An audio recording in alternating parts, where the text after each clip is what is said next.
Ah, what a nostalgic memory seeing this. I just thought of this last night out of the blue, and I wonder if we still had, and thankfully we still did in the closet.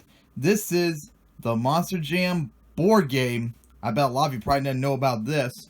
This came out in the early 2000s. It was copyrighted in 2002, and I'll show you when it was probably in 2002. I think it was only available at Monster Jam events. We got it when we went to World Finals 5 or 6.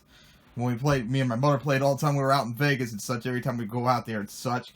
So, anyways, what is the objective of the game? Of course, see this lovely board, which is so nostalgic. Every time I move the truck, trying to run over the cars, knock down the bus stack over the other cars and stuff. And of course, it comes with He-Man, Gravedigger, and Hot Wheels, which I believe that Hot Wheels is actually switched. I think I changed one of my older Hot Wheels for the actual Hot Wheels in the pack, or something like that, or maybe He-Man. I don't know. One of the trucks I know is for a fact switched.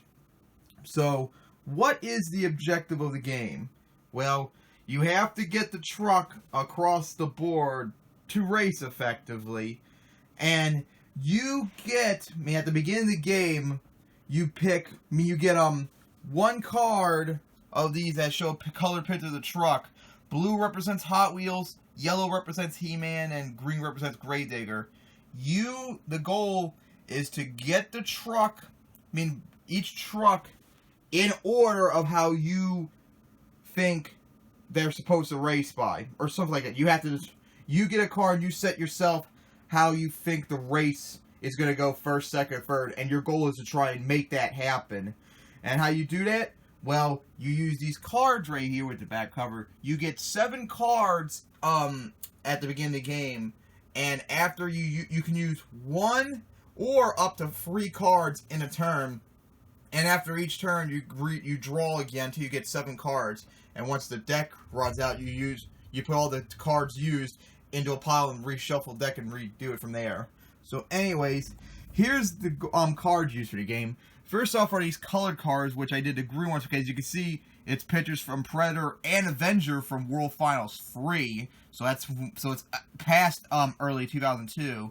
Each card, of course, yellow, green, and blue, which are only for He-Man, Hot Wheels, He-Man, and Gravedigger, respectively.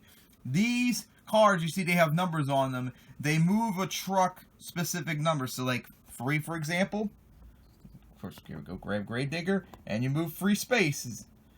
That's where the tires represent each space, like that. And you also can move the trucks backwards to 1, 2, or 3 spaces if you want, to try and reset the goal for racing how you want to be. And of course, the yellow and blue, same thing for Hot Wheels and He-Man. Then there are these, they're called, they're called tune-up cards, which are wild cards, which you can use for any truck to move back or forward 3 spaces. Then there's the nitrous card, and when you use this, you can move up a truck or backwards 4 spaces. That's the max you can do. And of course, T-Ments from World Finals 3, as you could tell. And then there's this, it's called the Crush card. When you use this, it makes the truck, you have to move 5 more spaces. You put that card underneath the truck, and they have to go through each number before they can go on to the next number. So, like, for example, put this right here. You put Gravedigger on it, and it shows in the, like that, in the, picture, although that might actually interfere with the truck next to it and such, so you might want to move the card around instead, just like it shows in the instructions. It's funny enough, if you notice in the instructions, doesn't Wolverine look like the real truck and not the die cast? It looks so obvious to me it was probably the picture just photoshopped in instead of the die cast. And you just move it like 2, 3, 4, and then 5 before you move on, such like that. And then, of course, there's still 2 more cards. And, of course, this is the spin out card. When you use this, of course, you see Hot Wheels from when it beat Predator in World Finals for free racing round 1. When you use this, a truck that you call out cannot be moved at all until your next turn. So, basically, the truck's out of commission until your turn comes around, so no one can touch it. And then finally, there's double play. With this, you can use 2 extra cards for a maximum of 3 card uses in a turn. So once each card is used, it's discarded, and of course, like I said, once the deck is used up, you shuffle them up and redo it all over again. So of course, the goal is to get each truck in order of how you want the race to end to the finish line. And when a truck crosses the finish line, you put them in order right there, first, second, third.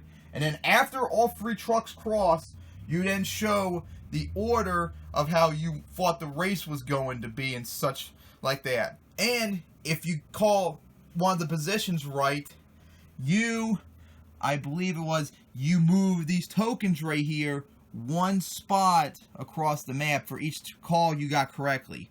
And the goal is to get it all the way across the map to number 10. And if you get to 10 first, get 10 calls correctly, you win. So that's pretty much the that's the idea of this game. I remember when I got out, my mother suggested maybe playing it again. That'd be kind of interesting if we could do it for YouTube, although that'd be kind of difficult to do. So I bet a lot of you didn't even know about this game, probably by and large. So it's nice to see this again. Hopefully I can maybe play it, or maybe even set up like my own private game just as myself for YouTube, so everyone could see it. So that's the Monster Jam board game. Hope you thought that was pretty interesting seeing this. I'm so glad I found this in the closet still. So nostalgic seeing this game.